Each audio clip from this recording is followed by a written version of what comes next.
Alors à propos d'éducation et d'intégration, voici l'exemple surprenant d'un pays qui a pris le contre-pied des modèles traditionnels, c'est-à-dire la diversité ou la mixité, mais avec les mêmes objectifs. Il s'agit des Pays-Bas. Là-bas, vous allez le découvrir, on regroupe délibérément des élèves d'une même origine. Enquête François Baudonnet, Bertrand Catrice.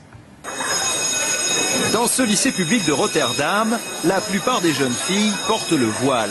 Car ici, 9 élèves sur 10 sont nés de parents turcs. Pour cette classe de première, ce matin, c'est cours de néerlandais. Une matière primordiale et une langue qu'ils maîtrisent parfaitement.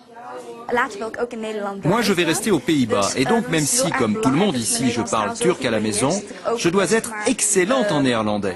Comme ça, quand j'aurai un travail, ce sera un tremplin pour gravir l'échelle sociale. Le néerlandais est d'ailleurs la seule langue autorisée au lycée. Le turc n'a pas le droit de citer sous peine de punition. Une discipline librement consentie. Ici, les élèves sont plus sympas, plus polis et surtout plus motivés qu'ailleurs. Parce que leur bac l'an prochain, ils savent bien qu'ils devront le réussir en néerlandais. Le lycée compte 400 élèves. Et paradoxe, leurs parents les ont inscrits ici pour qu'ils puissent mieux s'intégrer. Alors quand on dit au directeur qu'il est à la tête d'une école noire, l'expression ne le choque même pas. Les écoles noires, vous savez, ça peut être aussi des lieux où la formation est de très grande qualité. Et c'est ce que nous essayons de faire. Et pour que l'enseignement soit de qualité, les professeurs, qui ne sont pas forcément turcs, sont tous volontaires. Après la classe, ils donnent des cours de soutien aux élèves en difficulté.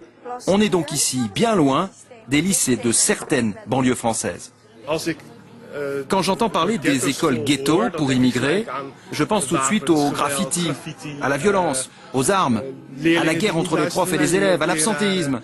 Eh bien, dans notre lycée, il n'y a rien de tout cela. Ni école ghetto, ni école noire, ce lycée a même pour ambition de devenir l'un des 10 meilleurs de Rotterdam. Une réussite qui n'étonne pas ce spécialiste de l'éducation. Ces études font exploser la certitude bien française selon laquelle la mixité serait indispensable.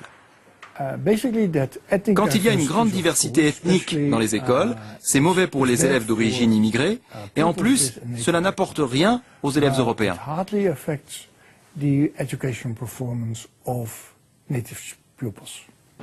Dans un pays où 10% de la population est immigrée, ce lycée s'attire régulièrement les foudres de l'extrême droite néerlandaise qui combat l'islam. Mais la communauté turque est très fière de son initiative. Elle a déjà ouvert 3 autres établissements de ce type.